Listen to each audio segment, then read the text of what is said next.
السلام علیکم ورحمۃ اللہ وبرکاتہ۔ اعوذ باللہ من الشیطان الرجیم، بسم اللہ الرحمن الرحیم۔ الذین یأکلون الربا لا یقومون الا کما یقوم الذی یتخبطہ الشیطان من المس، ذلک بأنہم قالوا انما البیع مثل الربا وأحل اللہ البیع وحرم الربا، فمن جاءه موعظة من ربه فانتهى فله ما سلف وأمره إلى الله ومن عاد فأولئك أصحاب النار هم فيها خالدون۔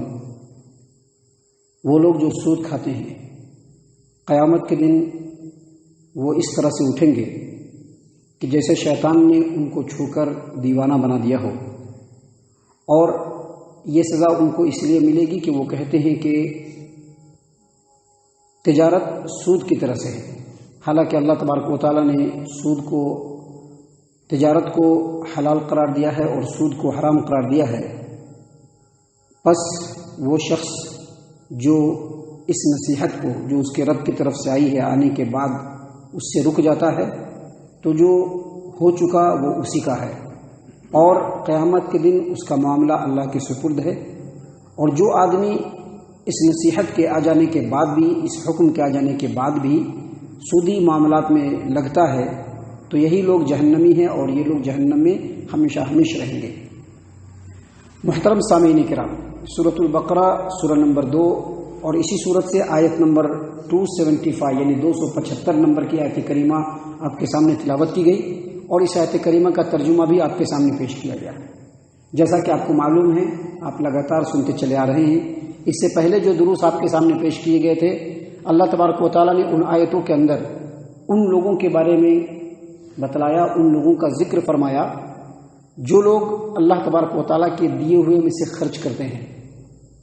زکوٰۃ ان کے اوپر اگر واجب ہے تو زکوٰۃ ادا کرتے ہیں، اپنے تمام احوال میں، تمام معاملات میں ضرورت مندوں کو، مسکینوں کو، غریبوں کو، محتاجوں کو، فقیروں کو، رشتہ داروں کو دیکھتے ہیں، ان کے ساتھ حسن سلوک کرتے ہیں، جو کچھ اللہ تبارک و تعالیٰ نے دے رکھا ہے اس میں ان کا حق بھی ادا کرتے ہیں، اور اللہ تبارک و تعالیٰ کی اطاعت و فرمانبرداری میں لگے رہتے ہیں۔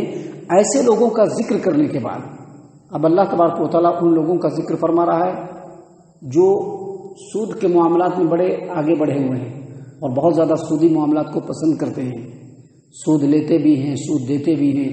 ان لوگوں کا تذکرہ یہاں سے شروع ہو رہا ہے، اور آگے کئی آیات میں اللہ تبارک و تعالیٰ نے انہی لوگوں کے بارے میں بیان فرمایا ہے۔ اللہ تبارک و تعالیٰ نے فرمایا جو لوگ سود کھاتے ہیں جب قیامت کے دن وہ اپنے قبر سے اٹھیں گے ان کی حالت کیسی ہوگی۔ دنیاوی معاملات کو نہیں بیان کیا، جب قیامت کے دن قبر سے اٹھیں گے تو ان کے حالات کیسے ہوں گے، اللہ تبارک و تعالیٰ نے اس کا ذکر یہاں پہ فرمایا ہے۔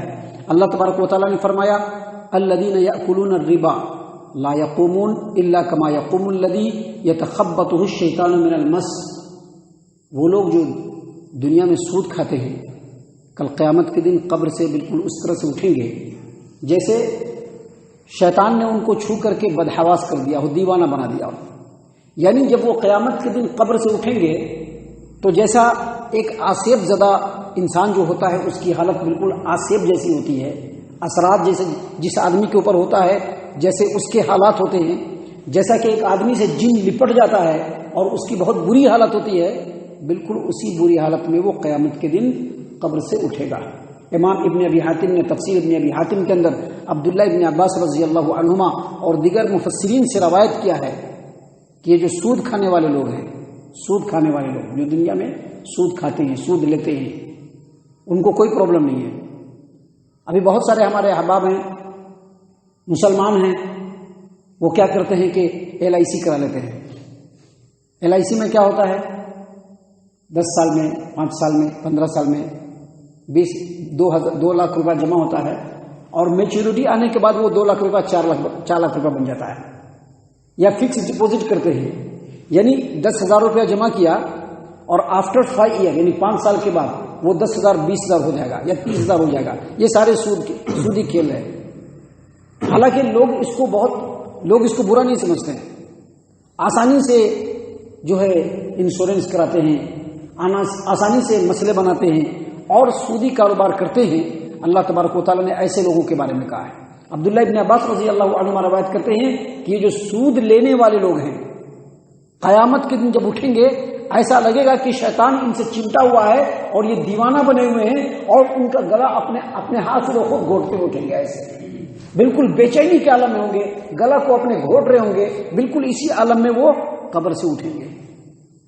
محترم سامعین اکرام، یہاں پر میں وضاحت کے لیے ایک بات بتلا دوں کہ اب جیسے ہم لوگ اس ملک میں رہ رہے ہوں یا کسی بھی ملک میں رہ رہے ہوں، ابھی ہم لوگ گاڑی لیتے ہیں، اب گاڑی لینے کے لیے ہم کو انشورنس کرانا پڑتا ہے، اگر انشورنس نہیں کرائیں گے تو گاڑی نہیں دے گا۔ تو ایسی صورت میں تمام اہل علم کا اس بات کے اوپر تقریباً اتفاق ہے، تمام اہل علم کا، کہ اب یہاں پر بغیر اس کے ہمارا چارہ نہیں چل سکتا ہے، تو ہم دے دیں گے، کوئی حرج کی بات نہیں۔ لیکن اگر کبھی ہمارا معاملہ بنا، یعنی گاڑی چوٹ لگ گئی یا گاڑی جو ہے کسی طرح سے ڈیمیج ہوا، تو ہم کلیم کریں گے تو اس وقت جتنا پیسہ ہم نے جمع کیا ہے ہم اتنے ہی لینے کے حقدار ہیں۔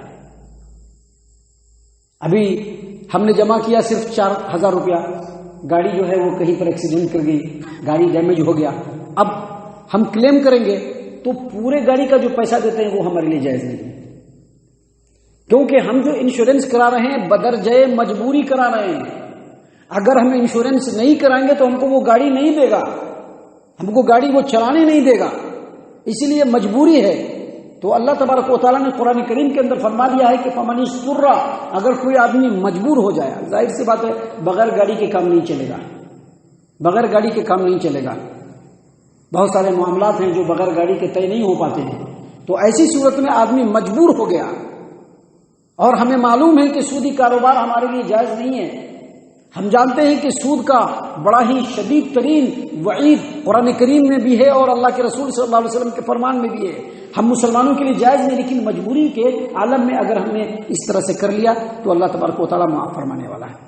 تو یہاں پر اللہ تبارک و تعالیٰ یہ بتلا رہے ہیں کہ وہ لوگ جو سود کھاتے ہیں قیامت کے دن اس حالت میں اٹھیں گے کہ ایسا لگے گا کہ شیطان ان سے چمٹ کر کے، ان کو چھو کر کے ان کو دیوانہ بنا دیا ہو، وہ بالکل بدحواس ہو چکے ہیں۔ سامعین اکرام، صحیح البخاری کی روایت ہے، صحیح البخاری کتاب التعبیر، باب تعبیر الرؤیا بعد صلاۃ الصبح، حدیث نمبر 7047 نمبر، یعنی 7047 نمبر کی حدیث ہے، طویل روایت ہے۔ اللہ کے رسول صلی اللہ علیہ وسلم نے اپنے خواب کا ذکر کیا ہے، اس میں کہا کہ 2 آدمی میرے پاس آئے اور وہ دونوں مجھ کو لے کر کے چلے، تو میرا گزر ایک نہر کے پاس سے ہوا، نہر اس کا پانی بالکل سرخ رنگ کا تھا، بالکل خون کی طرح سے، اور اس نہر کے بیچ میں ایک آدمی تیر رہا ہے، نہر کے کنارے پر ایک آدمی کھڑا ہوا ہے، اس کے پاس بہت سارے پتھر ہیں۔ یہ تیرنے والا آدمی جتنے دور تیرتا ہے، جب تک تیرتا ہے، اور جب وہ باہر نکلتا ہے اور کنارے پر آتا ہے تو وہ آدمی اس کے منہ کو کھول کر کے اس میں ایک پتھر ٹھوس دیتا ہے۔ اللہ کے رسول صلی اللہ علیہ وسلم نے فرمایا کہ یہ جو آدمی ہے اس کے بارے میں کہ یہ سود کھانے والا آدمی ہے۔ تو سامعین کرام، سود کے تعلق سے بہت ہی ہوشیار رہنا چاہیے۔ ابھی جو آگے آیات آئیں گے انشاءاللہ ان آیات کے اندر سود کی کچھ ڈیٹیلز ہم آپ کو بتلائیں گے۔ یہاں پر اللہ تبارک و تعالیٰ نے فرمایا کہ وہ لوگ جو سود کھاتے ہیں قیامت کے دن اس طرح سے کھڑے ہوں گے، اس طرح سے اٹھیں گے جیسے کہ شیطان نے ان کو چھو کر کے دیوانہ بنا دیا۔ اور یہ سزا ان کو کیوں ملے گی؟ تو اللہ تبارک و تعالیٰ نے فرمایا کہ ذالک بأنہم قالوا انما البیع مثل الربا واحل اللہ البیع وحرم الربا۔ ہمارا خود پالا پڑا ہوا ہے، ہم نے بہت سارے لوگوں سے سود کے تعلق سے بات کیا ہے، تو ان کے بھی یہی خیالات ہیں جو میں بتلا رہا ہوں، جو قرآن کریم نے بتلایا ہے۔ کیا بتلایا؟ یہ سزا ان کو اس لیے ملے گی کہ ان کا یہ کہنا ہے کہ جو تجارت ہے نا وہ سود ہی ہے۔ سود تجارت نہیں بول رہے ہیں، کیا بول رہے ہیں؟ یہ جو تجارت کرتے ہیں نا، سامان خرید کر کے لاتے ہیں، دکان میں رکھتے ہیں یا کہیں پر اسٹاک کرتے ہیں، پھر کسٹمر آتا ہے، کسٹمر کو سامان دیتے ہیں، 25 روپے کا سامان رہتا ہے، 30 روپے میں بیچتے ہیں، کہنا ہے کہ یہ سود ہے۔ یعنی یہ جو تجارت ہے یہ بھی تو سودی ہے۔ اب تجارت سود میں کیا کرتا ہے؟ سود میں کرتا کیا ہے کہ 50 روپے دیا، 50 روپے سود پہ چلایا، 5% اس میں ہر مہینے اس کے 5% جڑتا چلا جائے گا، تو اس 50 روپے کو میں نے انویسٹ کیا تو اس میں 5% آ رہا ہے، ان کا یہ کہنا ہے۔ اللہ تبارک و تعالیٰ نے فرمایا کہ ذالک بانہم قالوا انما البیع مثل الربا، یہ سزا ان کو اس لیے ملے گی کہ وہ کہتے ہیں کہ جو تجارت ہے یہ سود ہے، یعنی وہ اپنے لیے سود کو جائز قرار دیتے ہیں۔ ان کا یہ اعتراض ہے شریعت کے اوپر، اللہ تبارک و تعالیٰ کے اوپر، کہ جو تجارت ہے وہی سود ہے۔ جب سود میں بھی فائدہ ہے اور تجارت میں بھی فائدہ ہے تو ایک کو حلال اور دوسرے کو حرام کیوں قرار دیا اللہ نے؟ اللہ فرماتے ہیں کہ وہ احل اللہ البیع، جو تجارت ہے نا اس کو اللہ نے حلال قرار دیا ہے، وحرم الربا، اور یہ جو سود ہے نا اس کو اللہ نے حرام قرار دیا ہے۔ اللہ کی دنیا ہے، اللہ کی کائنات ہے، اللہ کے مخلوق ہیں، اللہ سب کا حاکم ہے، سارے بندے اللہ کے غلام ہیں۔ اللہ جو کرے اس سے کوئی نہیں پوچھ سکتا، بندے جو کریں گے اللہ تبارک و تعالیٰ پوچھے گا اسے۔ اللہ تبارک و تعالیٰ جتنا اپنے بندوں کو چاہتا ہے اتنا کوئی نہیں چاہتا، ماں بھی نہیں چاہتی ہے۔ حدیث ہم نے آپ کے سامنے اس سے پہلے پیش کر دیا ہے، اللہ کے رسول صلی اللہ علیہ وسلم قیدیوں کا سروے کرنے کے لیے نکلے، دیکھا کہ ایک خاتون قیدی ہے، وہ قیدی جتنے بچے کو دیکھ رہی ہے سب کو اپنے گلے سے چمٹا رہی ہے، اپنے سینے سے لگا رہی ہے۔ پوچھا کہ ایسا کیوں کر رہی ہے؟ کہا کہ اس کا بچہ کھو گیا ہے، مل نہیں رہا ہے۔ اچانک اس کا بچہ ملتا ہے تو اپنے بچے کو سینے سے چمٹا لیتی ہے۔ تو نبی صلی اللہ علیہ وسلم نے صحابہ کرام سے پوچھا، یہ جو لیڈیز ہے، یہ جو عورت ہے، یہ جو اپنے بچے کو اس طرح سے چمٹائی ہوئی ہے، اپنے بچے کو ایسے محبت کر رہی ہے، تم بتاؤ کہ کیا اپنے بچے کو یہ آگ میں پھینک سکتی ہے؟ صحابہ کرام نے کہا کہ پھینکے گی بھی نہیں، اور جب تک اس کے اندر طاقت ہے وہ کسی کو اپنے بچے کو آگ میں پھینکنے بھی نہیں دے گی۔ اللہ کے رسول صلی اللہ علیہ وسلم نے فرمایا کہ جتنا یہ عورت اپنے بچے سے محبت کرتی ہے نا، اللہ تبارک و تعالیٰ اس سے زیادہ اپنے بندوں سے محبت کرتا ہے۔ تو اللہ تبارک و تعالیٰ تو اپنے بندوں سے اتنا محبت کرتا ہے، تو جب اس نے سود کو حرام قرار دیا اور تجارت کو حلال قرار دیا تو اب بندے کو اس میں پوچھنے کی کوئی ضرورت نہیں ہے، بس ان کو مان لینا ہے کہ سود حرام ہے اور کاروبار حلال ہے۔ سامعین کرام، اللہ تبارک و تعالیٰ نے اسی لیے یہاں پر بیان فرمایا کہ ذالک بانہم قالوا انما البیع مثل الربا، ان کو یہ سزا اس لیے ملے گی کہ انہوں نے اللہ پر اعتراض کیا، اللہ کے حکم پر اعتراض کیا، اور کیا کہا کہ یہ جو تجارت ہے یہ بھی تو سود ہے۔ پھر اللہ تبارک و تعالیٰ نے تجارت کو حلال قرار دیا اور سود کو حرام قرار دیا، ایسا کیوں؟ تو اللہ تبارک و تعالیٰ ہر چیز کا اختیار رکھتا ہے۔ اس نے جب کہا کہ تجارت حلال ہے، تجارت حلال ہے، سود حرام ہے تو سود حرام ہے۔ اس کے بعد اللہ تبارک و تعالیٰ نے اسی آیت کریمہ میں آخر میں کہا کہ فمن جاءہ موعظۃ من ربہ فانتہی فلہ ما سلف۔ ایک آدمی بہت زمانے سے سود کا کاروبار کرتے چلا رہا تھا، ہدایت نہیں ملی تھی، توفیق نہیں ملی تھی، شریعت کے احکام اس کو سمجھ میں نہیں آئے تھے اور وہ سود میں پڑا ہوا تھا۔ فمن جاءہ موعظۃ من ربہ فانتہی، جب اس کے پاس اس کے رب کی طرف سے نصیحت آ گئی اور حکم آ گیا اور اس کے بعد اس نے سودی کاروبار کو چھوڑ دیا، سودی معاملات کو چھوڑ دیا، اللہ فرماتے ہی فلہ ما سلف، تو جو اس نے کر لیا وہ اب اس کا ہے، اللہ اس سے نہیں پوچھنے والا۔ جو اس نے کر لیا وہ اس کا ہے، جو کر لیا اب اس کا ہے۔ اب سود سے بہت سارے مال بنائے ہوئے تھے اس نے، اللہ اس سے لینے کے لیے ریڈی نہیں ہے، کیونکہ اس نے کیا کیا؟ اس نے چھوڑ دیا، اللہ کا حکم آتے ہی اس نے چھوڑا۔ اللہ تبارک و تعالیٰ نے قرآن کریم کے اندر سورۃ المائدہ کے اندر آیت نمبر 95 کے اندر بیان فرمایا عفا اللہ عما سلف۔ ایک انسان جب ہدایت کو قبول کرتا ہے تو ہدایت کے قبول کرنے سے پہلے جو اس نے غلط کام کیا تھا اللہ نے اس کو معاف کر دیا، اللہ اس کے اوپر کوئی نگرانی نہیں کرے گا۔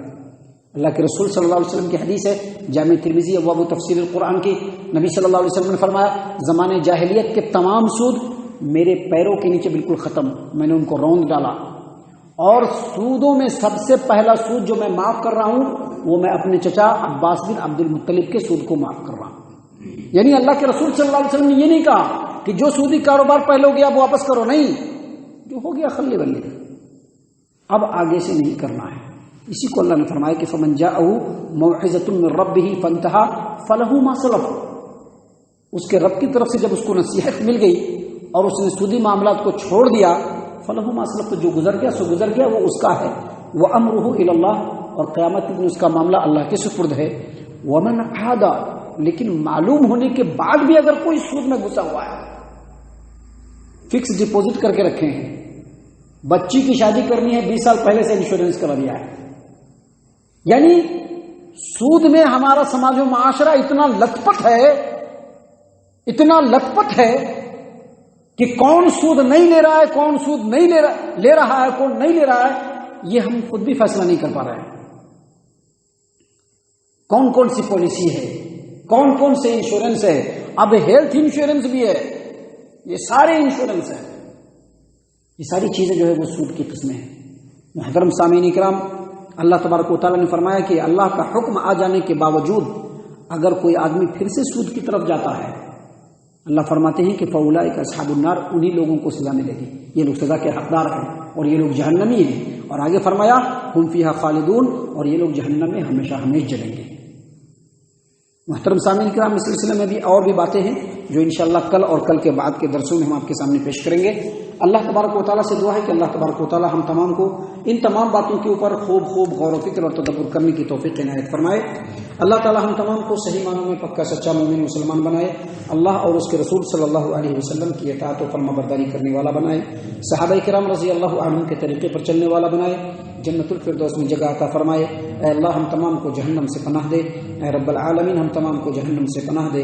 اے مالک الملک ہم تمام کو جہنم سے پناہ دے. آمین یا رب العالمین. وما علینا الا البلاغ المبین.